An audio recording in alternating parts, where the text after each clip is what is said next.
Olen tohtori Koskenranta ja pienistä alkuhankaluuksista huolimatta äidin ja lapsen vointi on nyt siinä kunnossa, että voitte lähteä jo kotiin. Oikein hyvää jatkoa vaan. Kiitos. Kyllä tämä on ollut iso lapsi jo syntyessään, mutta se kasvaa ihan jumalatonta vauhtia. Ai, tämä on kyllä ihan mahdotonta touhua. Ihan mahdotonta touhua. Ja tästä on tulossa niin kommea tyttö on tulossa tästä. Minusta tuntuu, että se rupeaa lähentelemään 8 vuottaan. Silmälasit se tarvii vissi on nyt. Voi hyvänen aika. Kyllä se alkaa pikkuhiljaa ole. Nyt te on nyt rupeaa olemaan 8 V. Minä olen Ilkka Marjatta Niskanen, 8V. Ja tiedättekö, minä olen myös ätärä. Että mikä se semmoinen sana on, niin minä kysyin äitiltä, niin äiti ei sanonut mitään, on niin vaivaantuneen näköinen, niin minä en kehannut kysyä, en ruvennut kysymään mikä se tarkemmin on. Mutta on meitä muitakin samanlaisia, on koulussakin, on paljon samanlaisia, että ei kai se mikään paha ole, vai miten mieltä työ olette? Onko se äpärä paha asia? Ei ole. Hyvä niin, että se on ihan hyvä. Ihan hyvä on vähän semmoinen nimikin kuin Lisse. Sitten minä olen kasvanut aika nopeata tahtia, minä olen niin iloinen, kun koulussa mitataan aina niitä pituuksia ja painoja, niin minä olen aina siellä yläkädessä. Ja sitten myös tässä muussa, niin kyllä minä siinäkin pärjään niille samanikäisille, jotta ihan siellä samanikäisiä koulussa, ne on vähän semmoisia nyrkillä tapettajia ne pienemmät pojat siellä ainakin, että ei tule minun kanssa ainakaan mihinkään tappelemaan. Äiti, mitenkä nyt mennään? No äitihän se on hirveän ylpeä kumminkin tästä äpärästään. Ja tämä tyttö on ollut niin kauhean kova opiskelemaan, vaikka minkälaisia juttuja ja kielistä kauhean innostunut, puhuu vaikka mitä. Joskus jopa tottakin. Ja vedättää milloin mistäkin. Ja se tykkää näyttelemisestä ja kaikista semmoista hupsutuksesta. Se on videoissa monta kertaa, Facebookissa nykyisin. Ennen vanhaa oli jotain muita asioita. Ja pyrkinyt vaikka mihin ja mihin. 2 asiaa on kummin, niin minä tiedän. Ihmiset ei tiedä.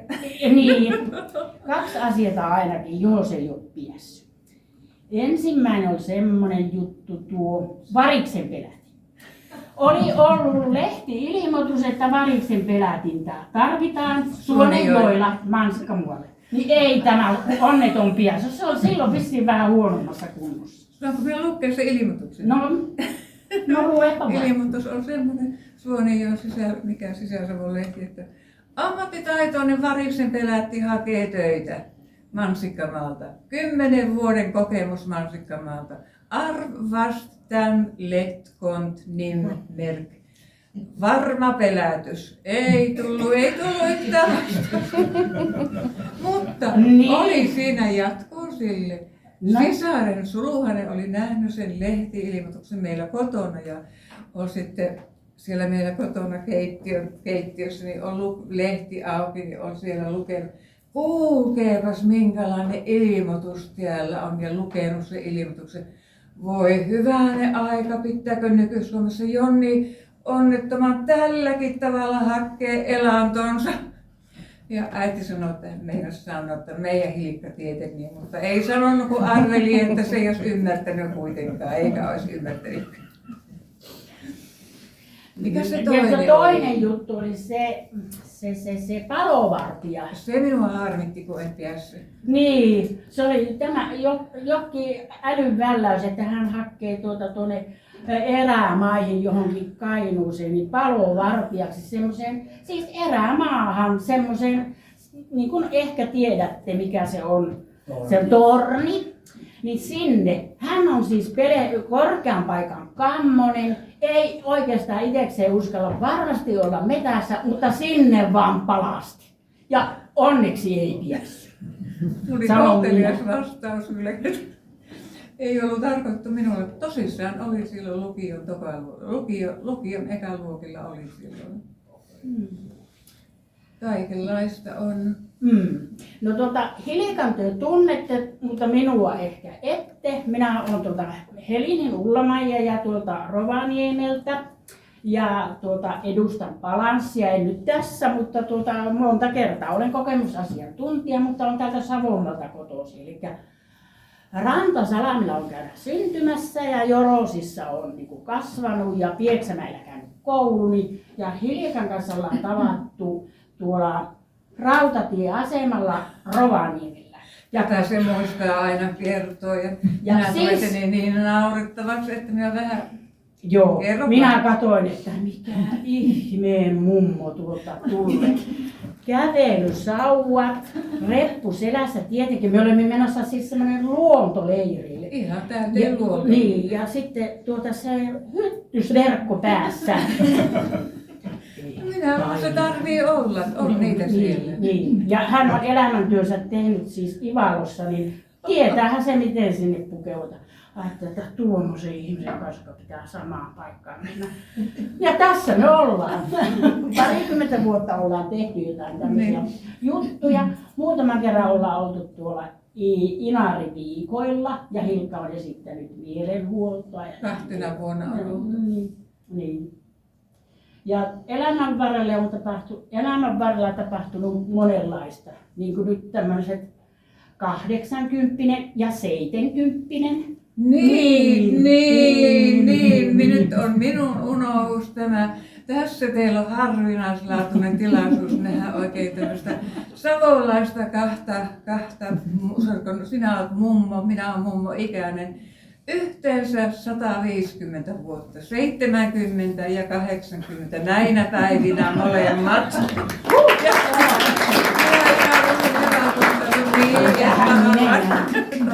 Ja sitä paitsi vielä ihan voisi sanoa, että 150 vuotta tätä ikää, mikä on ihan tarkka. Aivan hyvin voisi olla myös 150 oikein hyvää, kulkee pitkään riippunutta lihoa myös 150 kiloa aika täsmälleen. Aika hyvin, joo. Monta juttua olisi vielä, mutta nyt on kyllä tämän sankarin vuoro. Joo. No nyt meni sankari hiljaiseksi. Älä lähde siitä. Ei minä lähdekään, mutta tämä on yksi juttu. Mä aloitan sillä, mikä ei nyt ole... No, minä nyt aloitan joka tapauksessa tällä tavalla. Minä olen tosi iloinen, kun meitä on tässä tämmöinen joukko näissä yhteisissä tiloissa. Tulitte tänne. Kyllä tähän voisi sanoa, että sankoin joukkoon. Olen iloinen, kun näin teidät tässä. Ja samalla tiedän, että tämä on 80V, niin hyvin varmasti minun tämmöinen viimeinen tämän sorttinen juhla. Mutta tämä on minun ensimmäinen ja myöskin viimeinen tämmöinen. Ei mulla ole ollut tämmöisiä juhlia. Ainakin semmoinen juhla, missä minä itse olen läsnä. Unohdetaan tuo loppu.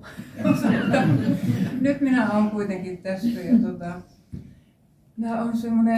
mä hermostun helposti ja pelkään ja olen rauhaton, niin kuin Ullamaija on todennut tuossa meillä kotona, kun on pari päivää ollut. Että minä olen ollut hyvin rauhaton ja semmoinen. Mä olen pelännyt niinkin yksinkertaisia asioita. Tai ei silloin minun mielestä yksinkertaisia, mutta Minna tietojen kanssa, kun eilen täällä käytiin, että ehkä semmoistakin, että tullaanko tänne ketään. No olihan kuitenkin luvattu tulla, mutta sitten, että miten täällä minä sitten pärjään, että minä osaan olla jotenkin tässä oikeasti. Mä en tiedä, miten tässä pitäisi olla. Minä nyt olen tällä tavalla. Mutta niin kuin Ullamaija mainitsi, niin minun elämä on ollut hyvin rosoinen, niin voisi sanoa. 80 vuoteen on mahtunut paljon.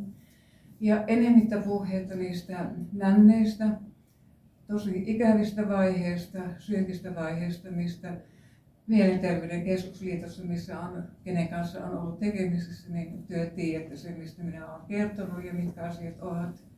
Et eihän niitä pakkoa pääse, ne kulkoo mukana, mutta ajattelen sillä tavalla, että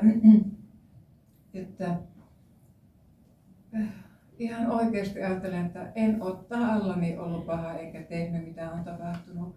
Ja semmoista on ihmetellyt, kun ammattiauttajien kanssakin on puhunut, niin puhuvat aina näin, että sitä armosta, että voi olla armollinen itselle. Se on mulle semmoinen asia vielä, mitä en vielä halli ja pelkää sitä, että voinko minäkin olla. Mutta minä uskon, että minäkin voin olla.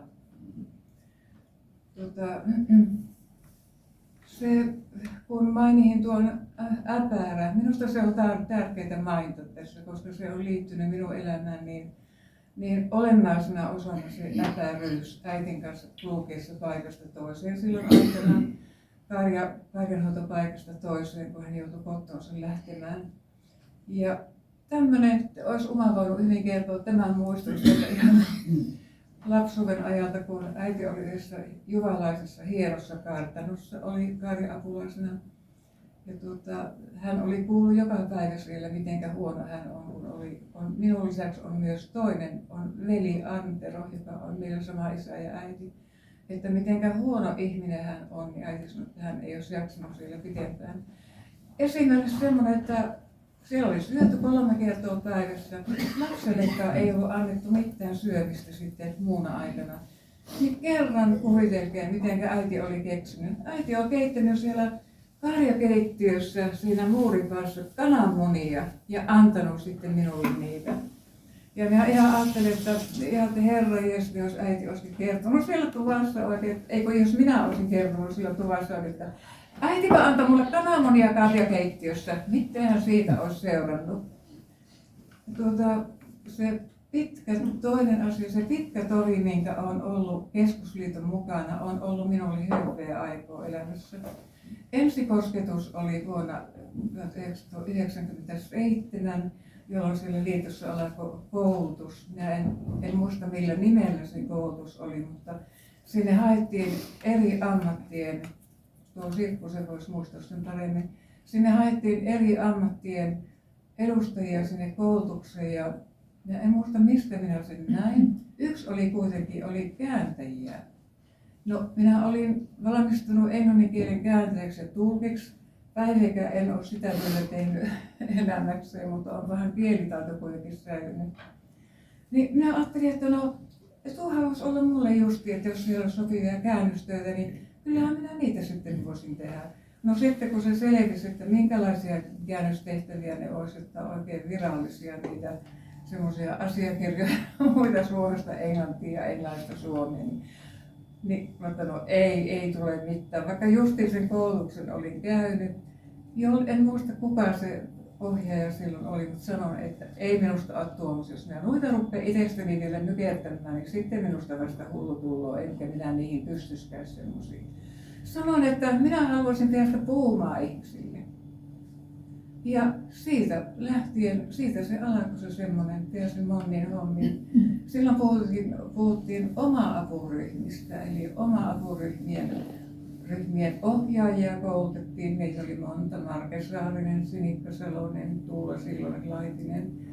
Ja se oli ihanata aikaa. Me eri kursseilla käytiin ympäri maata ja kuka milloinkin valittiin kuhunkin tehtävät, kaikille riitti niitä hommia. Ja sitten toinen ihana asia, mitä sillä liitossa sain tehdä, oli se vertaislomaohjaajuus. Se taitaa olla nyt niin, että ne vertaislomatkin, onko se niin, että nekin on nyt lopetettu? Nekin lopetettiin. Ja pääsi kylpylöihin eri puolille ja tapasi ihmisiä. Vieläkin on joitakin tuttuja yhteyksiä jonkun niiltä ajoilta, mikä on ihan tärkeä asia. Mutta nyt tällä hetkellä niin kyllä minä ymmärrän, että minä olen tässä oman elämän, niin kun, jos ei nyt tuskin se ihan loppu suora on minun elämässä, ei se nyt vieläkään voi mikään suora olla, en usko ollenkaan. Pääsee jonkinnäköisiä mutkia ja mäkiä kuitenkin on. Toivottavasti ei hirveän isoja, eikä ensinnäkään hirveän isoja vastamäkiä. Lähinnä ne vastamäet on tällä hetkellä tuo meidän Eloisan kanssa tappelemisen. Justiin on saanut päätöksen, että olin hakenut henkilökohtaista avustajaa. Kiellettiin, koska en tarvii jatkuvasti. Aikaisemmin samat ihmiset sanoivat mulle, että sinun pitäisi semmoista hakea. Tuli uusi vammaispalvelulaki. Nyt sanotaan, että nyt ei saakaan sitä. En sano sitä V-sanoa, mutta ainakin sanon, että ketuttaa kyllä kovasti. Että se on minunkin kohtaloni. Ja se, mistä minä olen joutunut luopumaan, on kirjoittaminen ja lukeminen. Kumpiakaan en pysty enää, etenevä näkösairaus, kuivarappeuma. Ja se on semmoinen, mikä ei parane, se heikkenee vähitellen ja kotona kyllä huomaan nytkin se, että pitää ihan katsoa missä jokin on ja tarkkailla. Mutta se minua suututtaa oikein eniten, että jos tästä kertoo jollekulle, niin arvotteko mikä suututtaa? Se, että alkaa sen hirvittävä päivittely ja surkuttelu. Voi kauheeta, mitenkä sinun kohtalo. Tuommoistako sinun elämässä nyt tullut olemaan? Voi, Hilkka Karka suurin piirtein. Sanon siihen napakasti, että älä surkuttele ollenkaan, että kun se nyt on minun osa, niin minun pitää elleet tämän kanssa. Äläkä rupea minulle surkuttelemaan niitä omiastaan, en jaksa kuunnella. Sano, no kyllä työ tiedätte, kun meitä on vanhempiakin ihmisiä teillä, niin varmaan tiedätte semmoiset, että kun 2 tuttavasta tappoo, missä nyt tappoivat, niin ennen pitkään alkaa se, mitenkäs sinä olet voinut, mitenkä nyt ei jaksa. Ai kun kolottaa niin kauheasti, jos viime yönä ei saanut unta ollenkaan, kun oli niin tämmöistä, että mä voi hyvää nälkä niskaan niin kolottaa, eikä lääkäriin pääse. Ja sitten sanoo, että ei ottaa asialle, ei se tällä tavalla. Nykyään minä tämmöisen ihmisen sanon, että nyt minä en jaksa kuunnella ennen. Yksinkertaisesti se voi olla epäkohteliasta, mutta en jaksa enkä halua itsekään. Minulla on ne kaikki minun sairaudet on vielä kehossa. Ne on semmoisia, minä kutsun niitä näkymättömiä nimiä. Niitä on tällä hetkellä ei ihan näin monta, mutta kuitenkin enemmän kuin näitä. Ja nyt tänne lähtiessäkin minä olen pitänyt siellä 2 oikein, minä olen kirjoittanut tästä siellä pienessä muutaman minuutin Facebook-jutussa. Minä teen semmoisia nykyään, kun ei pysty kirjoittamaan. Ovat minun suosiota saaneet. Niin näille 2 verenpaineille ja 2. diabeteksille minä tein semmoisen oikein erityisluennon. Että kulkeehan työ nyt, verenpaine ja sokeritauti. Tänä päivänä tullut olemaan minun elämässä semmoinen iso juhla. Ja minä nyt toivon, että työ ette rupea keskenään mitään rähisemään nyt, ettekä tappelemaan siellä yhteisissä oloissanne. Jos työ rupeatte tappelemaan, niin sitä ei kestä pirukaan. Että yrittäkää nyt olla sovussa tämä aika. Että muuten mennään minun ja mennään kaikkien muuten juhlat sekaisin. Jos minä rupean teille vielä sitten riehumaan, tai ei riehumaan, vaan jotenkin räyheämään teidän takia, että pystykää vaan sovussa ja sitten kaikille, ketkä täällä jossakin lymyätte, eihän minä tiedä missä paikassa ne täällä on, mutta jossain vielä kuitenkin on. Että jos joku teistä haluaa poistua tästä meidän yhteisöstä, niin voi vapaasti lähteä. Ei me kiinni ruveta pitämään. Ei, kyllä sua lähtee, jos siltä tuntuu, että on parempaa jossain muualla. Mutta eihän myö, nyt ketä tässä ollaan, eihän myö nyt mitenkään väkisin ruveta ketään tähän lisseekään hommaamaan näitä. Kyllä meillä on tässä keskenämme ihan riittäviä. Ihan niin kuin maailmassa yleensä pitäisi olla sovinnossa. Että koitetaan nyt olla iisisti, ainakin tämä päivä. Ja varmaan nyt te ovattiin. Ei tässä paljonkin olisi sanottavaa. Olen kiitollinen virikkeelle siitä, että olen saanut tässä olla niin kauan. Virikkeeseen tulin heti silloin 90-luvun lopulla. Olen liittynyt. Laskettiin, että melkein 30 vuotta on eri paikoissa on oltu, on vaihtunut ihmiset ja erilaisia tehtäviä on tehty, suoritettu. Jossakin vaiheessa olin kulttuurivastaavana täällä. Siltä ajalta muistan oikein yhden iloisen tapahtuman. Semmoisen, mitä meidän mielenterveyskuntoilijat eivät nyt ehkä ainakaan yleisöharrastuksensa kuulu. Rupesin ottamaan selviytystä Savonlinnan oopperajuhlista, että soitin sinne ja kerroin, että miten se olisi semmoinen mahdollisuus, kun me vetään mielenterveys ihmeessä, että kyllä mekin ollaan kiinnostuneita kulttuurista, ja meillä ei ole varaa ostaa semmoisia satoja euroja lippuja. Että olisiko mahdollista, että me voitaisiin saada muutama ilmainen lippu.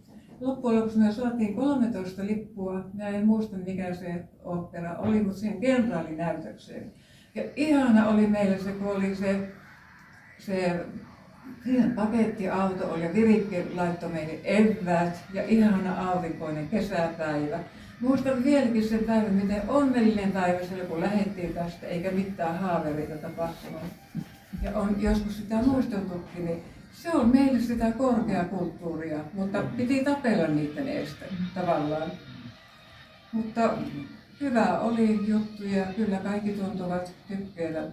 Niin me oltiin vielä semmoisilla paikoilla, saatiin valita itse paikat, niin me istuttiin semmoisilla paikoilla, että seuraavana päivänä kun on ensi-ilta, niin ne paikat maksavat 200 euroa kappale. Se on aika hyvä satsaus meihin. Hyvä diilinotte. Niin, että tämmöiset minun mietteet nyt. Ja Virike ja sitten Mielenterveyden keskusliitto, niin haluaisin nämä kiitokset teille molemmille ihan yhtäläisesti. Olette olleet tärkeitä minun elämässä ja monen muun niin kuin näkyy täältäkin nyt meitä on. Ja vielä käy paljon ihmisiä, että meitä, teitä tarvitaan. Kun nyt vaan hallituskin ymmärtäisi meitä kaikkia, ettei Larikosta vaikka 2 tunnin esitelmän tästä, mutta ihan pelottaa mitä tulee. Niin kuin siellä Minnakin ihan varmaan kyllä kestää mitä meille tulee tapahtumaan. Minusta rupeaa tuntumaan, että puukua rupeaa vähän kuivaamaan. Jospa minä en nyt tässä on nyt tullut tämän verran. Kiitos Hilkka. Ja kiitos Uma ja kiitos Teemu teille tästä aloituksesta.